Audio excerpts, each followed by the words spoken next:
बिस्मिल्लाहिर्रहमानिर्रहीम। अस्सलाम वालेकुम। आज हम करेंगे 93वां इडियम ए फास्ट बक। फास्ट बक जो है इसका मतलब है हराम का पैसा, हराम का माल, हराम जरिए से कमाया हुआ पैसा। ये ए फास्ट बक जो है ये क्विक बक के तौर पे भी इस्तेमाल होता है, क्विक बक। फिर ये फास्ट बक जो है आमतौर पे ऐसे ही नहीं इस्तेमाल होता, make a fast buck use होता है। मेक अ फास्ट बक, तेजी से माल बनाना। बक जो है यहां मैंने एक जानवर बनाया है, ये जो आपको सामने नजर आ रहा है, ये बारहसिंगा आप कह लें। इससे मिलते जुलते जो जानवर हैं जैसे हिरन है, उनको बक बोला जाता है। ये जानवर का नेम है बक। अंग्रेजी में माने अगर हम देखें तो earn money quickly without effort, आप बगैर कोशिश किए पैसा कमाएं, यूजुअली थ्रू डिसऑनेस्ट मीन्स, हराम के जरियों से बगैर आप कोशिश किए तेजी से पैसा बना लें, उस वक्त ये मुहावरा इस्तेमाल किया जाता है फास्ट बक। मिसाल के तौर पे एक ठेकेदार है, वो सड़क का ठेका लेता है, उसमें से बहुत सारा पैसा जो है वो खुर्द बुर्द कर जाता है। उस जगह पे हम कहेंगे उसने जो जल्दी से पैसा बनाया है वो फास्ट बक है, उसने मेक किया है फास्ट बक को। अगर कोई डीलर है जैसे ड्रग डीलर्स हैं और भी जो बहुत सारे डीलर्स हैं, वो यूजुअली हराम से पैसा कमाते हैं, तो हम उनके लिए भी इस्तेमाल करेंगे फास्ट बक। ओरिजिन इसका जो है बक जो है, इसको पुराने वक्तों में $1 के बराबर समझा जाता था। बक जो है इसकी तफसील में मैं जाऊंगा तो ज़्यादा समझ आ जाएगी। आप सिंपली ये समझ लें, आसानी के लिए ये समझ लें कि बक जो है इसका मतलब एक वक्त ऐसा भी था अमेरिका के अंदर कि बक से मुराद $1 था। यानी बक से मुराद क्या है? $1। मेक अ फास्ट बक या एक क्विक बक का मतलब ये है make a quick dollars, make a fast dollars, यानी तेजी से डॉलर बनाना, आसानी के साथ और तेजी के साथ डॉलर बनाने के लिए हम कहते थे। बक करेंसी आप समझें कि करेंसी थी जो बिल्कुल डॉलर के बराबर थी। अब हम तफसील में जाएं तो जब अमेरिकन कॉलोनियल पीरियड था, यानी अमेरिका जैसे ब्रिटिश कॉलोनियल पीरियड था, ब्रिटिश ने, बरतानिया ने दुनिया के मुख्तलिफ मुमालिक पे अपनी कॉलोनियाँ बना रखी थी, जैसे इंडिया और पाकिस्तान पे भी उनकी हुकूमत थी, ये उनकी कॉलोनी थी। इसी तरह अमेरिका का भी एक दौर था कि उन्होंने कॉलोनियाँ बनाई, मुख्तलिफ इलाकों पे कब्जे किए।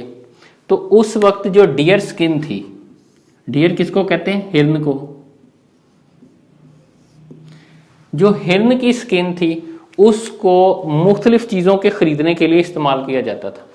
आपने 8वीं क्लास में ये बार्टर सिस्टम के बारे में पढ़ा था। बार्टर सिस्टम हम कहते हैं तबादले का निज़ाम। हिंदुस्तान के अंदर, पाकिस्तान के अंदर यानी इंडो पाक में बार्टर सिस्टम बहुत अरसा चलता रहा है। मैंने अपनी होश में देखा है कि लोग घरों से गंदम लेके जाते थे और बाज़ार से जो है वो चीनी ले आते थे, बर्फ़ लेके आ जाते थे और मुख्तलिफ चीज़ें, घी ले आते थे जो उनके घर में चीज़ नहीं है, और जो उनके घर में चीज़ें वो मार्केट में दे आनी। अक्सर लोग ऐसा भी करते थे कि गुड़ घर में पड़ा है, गुड़ जाके दे आएंगे और उसके बदले चने ले आएंगे, खल ले आएंगे। ये बार्टर सिस्टम है, यानी चीज़ों का तबादला करना बार्टर सिस्टम है।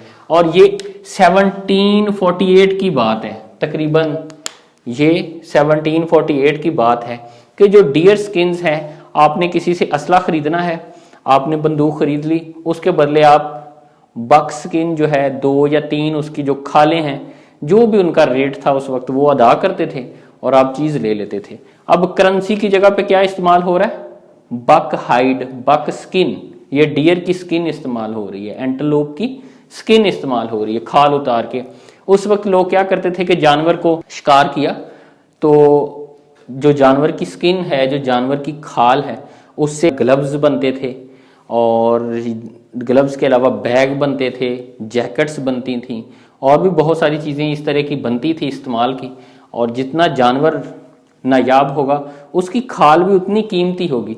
तो खाल जो थी किसी भी जानवर की, ये सिर्फ बक की बात नहीं मैं कर रहा, सिर्फ डियर की बात ही नहीं कर रहा, किसी भी जानवर की जो खाल थी वो बतौर करेंसी इस्तेमाल होती थी। अब बक का जो लफ्ज है बतौर करेंसी के, ये सबसे पहले 1748 में अगर हम मुताला करते हैं तो हमें 1748 में यूज मिलता है इसका अर्लीस्ट। वहां पे एक जर्नल है, उस जर्नल को लिखा है कॉनरेड वीजर ने। कॉनरेड वीजर जो था ये पेंसिल्वेनियन डच है। ये क्या करता था, ये राब्ते का काम करता था जो कॉलोनियल अमेरिकन थे उनके दरमियान और जो नेटिव यानी जो मुकामी अंग्रेज थे अमेरिकन थे उनके दरमियान, और जो बाहर जिन्होंने कब्जा कर रखा था वहां रहते थे उन दोनों के दरमियान तबादले का काम करता था, मालूमात जो है शेयर करता था, चीजें यानी राब्ते का काम ये शख्स करता था कॉनरेड वीजर। इसने अपने जो है ना वो किताब लिखी, उस किताब के अंदर उसने वाकया लिखा है कि कोई काफिला जा रहा था और डाकुओं ने उससे 300 बक जो है छीन लिए।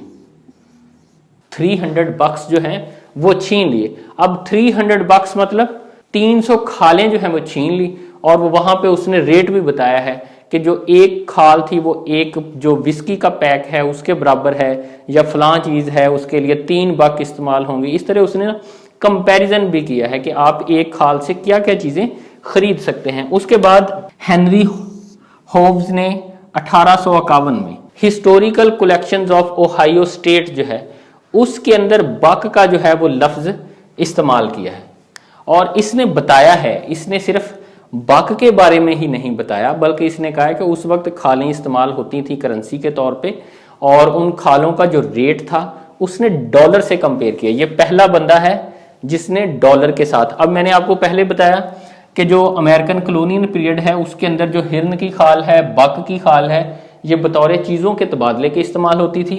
उसके बाद मैंने बताया कि कॉनरेड वीजर जो है ये कॉलोनियल अमेरिकन और नेटिव अमेरिकन दोनों के दरमियान तबादले का या राब्ते का काम करता था। इसने जिक्र किया है बक का, लेकिन इसने वहां पे ये लिखा है कि एक बक से आप कितनी विस्की की बोतल या शराब की बोतलें खरीद सकते हैं। इसने वहां पे इसको बतौर करेंसी ऐसा डॉलर की तरह नहीं इस्तेमाल किया, इसने कहा खाल दें और शराब खरीद लें।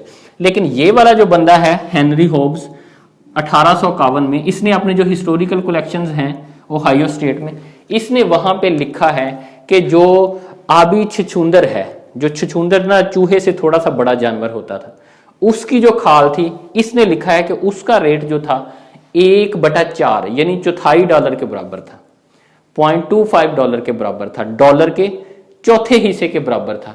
उसके बाद उसने कहा जो रैकॉन है, रैकॉन आपने देखा होगा ये खरगोश की मानंद जानवर होता है, अपने दोनों पांव पे खड़ा हो जाता है, अगले जो हाथ है ना वो ऐसे कर लेता है। तो इस तरह का जो जानवर है उसकी जो खाल थी उसने कहा कि ये तकरीबन जो है वो $0.5 के बराबर इस्तेमाल होती थी। $0.5 जो है, पहले वाला $0.25 के और दूसरी जो थी वो $0.5 के या $0.5 से थोड़ी कम। फिर उसने लिखा है जो डो स्किन है वो भी एक जानवर है, ये आप कहें कि हिरन की मानंद है, उसकी जो खाल है वो उसने कहा तकरीबन $1 के बराबर, लेकिन डॉलर से उसकी कभी कीमत थोड़ी कम या उसके तकरीबन बराबर, लेकिन हमेशा मतलब ऊपर नहीं जाती थी डॉलर से। और जो बक स्किन थी उसने कहा था 1 बक स्किन वाज इक्वल टू $1, यानी इसने क्लियर कर दिया कि ये वाली जो है तकरीबन $1 के बराबर इस्तेमाल होती थी। उसके बाद अगर हम देखें जेम्स बचनन्स की किताब है स्केचेस ऑफ हिस्ट्री, इस हिस्ट्री के अंदर तो इसने वाजिया तौर पे लिख दिया कि 1 बक जो है ये इक्वल है $1 के। अब समझ आ गई कि एक खाल जो थी उस वक्त $1 के बराबर थी, लेकिन आज के डॉलर में और उस वक्त का जो डॉलर था उसमें थोड़ा सा फर्क था। ये बक जो थी डॉलर से उसकी मालियत ज्यादा थी, यानी उस वक्त का डॉलर जो था आज के अमेरिका के डॉलर से कीमत में ज्यादा था। अब आपको ये बात समझ आ गई होगी कि एक वक्त था कि जब जानवरों की खाल जो थी करेंसी के तौर पे डॉलर के तौर पे इस्तेमाल होती थी, तो उस वक्त लोगों ने ये मुहावरा इस्तेमाल करना शुरू किया कि जो लोग तेजी से हराम का माल बनाते थे तो उनके लिए लोगों ने कहना शुरू कर दिया कि ये फास्ट बक बनाता है, ये हराम का माल कमाता है। अब हम आते हैं मिसालों की तरफ। पहला जुमला, you can not make a fast buck, आप हराम माल नहीं बना सकते for so long using scams, आप फ्रॉड करके धोखाधड़ी करके ज्यादा देर तक हराम का पैसा नहीं कमा सकते। हराम का पैसा थोड़े अरसे के लिए कमा सकते हैं, उसके बाद जो इख्तिताम है वो बुरा ही होगा। अब दूसरा जुमला अगर हम देखें, यू कैन स्टॉप एनीथिंग, आप हर चीज रोक सकते हैं, बट नॉट द डीलर्स, लेकिन डीलर्स को नहीं रोक सकते। Drive to make a fast buck, कि वो हराम का पैसा ना कमाए। यहां पे उसने बक को जो है हराम का पैसा कमाने में, यहां भी उसने बक को हराम का पैसा कमाने में ही इस्तेमाल किया है।